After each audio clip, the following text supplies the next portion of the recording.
मेरे प्रिय गोपालक और पशुपालक बहनों और भाइयों, हमारे पशुधन पर लंपी वायरस बीमारी के रूप में एक गंभीर संकट आया है।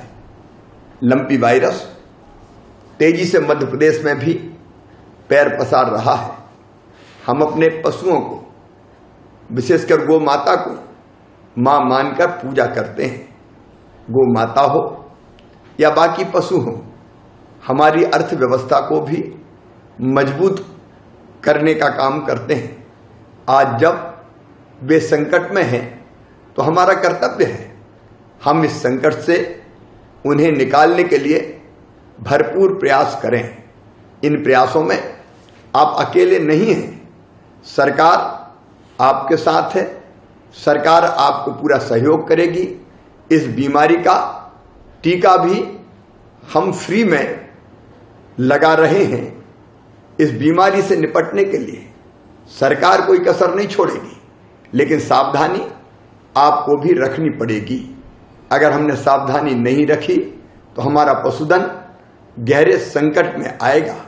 हम वैसे भी जो चेतना मनुष्य में है वही प्राणियों में भी देखते हैं, और इसलिए प्राणियों में सद्भावना हो, विश्व का कल्याण हो, यह हमारा मूल मंत्र है। और विश्व के कल्याण में चाहे गोवंशी हो या भैंसवंशी हो, हमारे इन पशुओं का कल्याण भी सम्मिलित है। इसलिए आवश्यकता इस बात की है कि इस बीमारी को फैलने से रोकने के लिए हम तत्काल इसके रोग के लक्षण पहचानें। लंपी वायरस से संक्रमित होने वाले पशुओं में कई तरह के बदलाव आते हैं। अगर आपके पशुओं में यह लक्षण दिख रहे हों तो तत्काल उनका इलाज करवाएं। संक्रमित होने पर पशुओं को बुखार आने लगता है और वह सुस्त हो जाते हैं।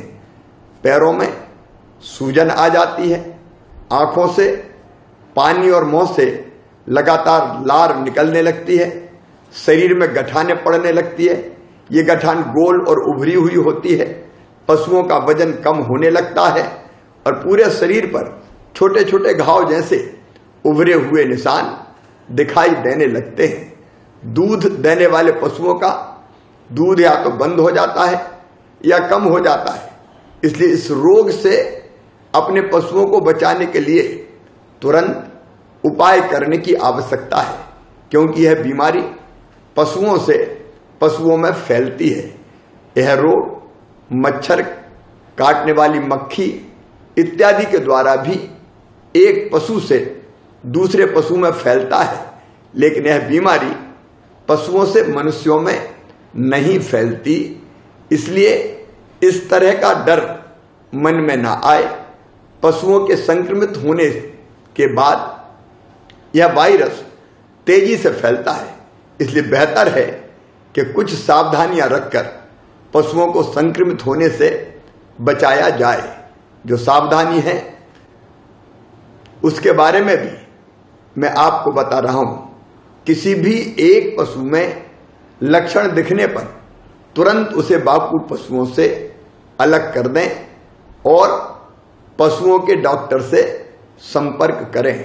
पशुओं को मक्खी, मच्छर, जूं आदि परजीवियों से बचाकर रखें। संक्रमित इलाके में कीटाणुनाशक का छिड़काव करें। लंपी वायरस से मृत पशुओं के शव को खुले में ना छोड़ें, बल्कि गहरा गड्ढा करके उसमें दफना दें। सरकार की तरफ से फ्री में टीका लगाया जा रहा है। ज्यादा से ज्यादा टीकाकरण इस रोग की रोकथाम कर सकता है, इसलिए टीकाकरण कराएं। हमारे पशु चिकित्सक और बाकी अमला उपचार और रोग के संबंध में आपको सहयोग करने के लिए और परामर्श देने के लिए उपलब्ध है। सरकार आपके साथ खड़ी है, लेकिन चिंता तो हम सबको मिलकर करनी है। जैसे कोविड-19 से इंसानों के बचाव के लिए हमने लड़ाई लड़ी थी, वैसे ही अपने गोवंश के लिए, बाकी पशुओं को बचाने के लिए हमको यह लड़ाई लड़नी पड़ेगी। आइए पूरी तरह से लंपी वायरस को हराने के लिए हम कमर कस लें और जुट जाएं। धन्यवाद।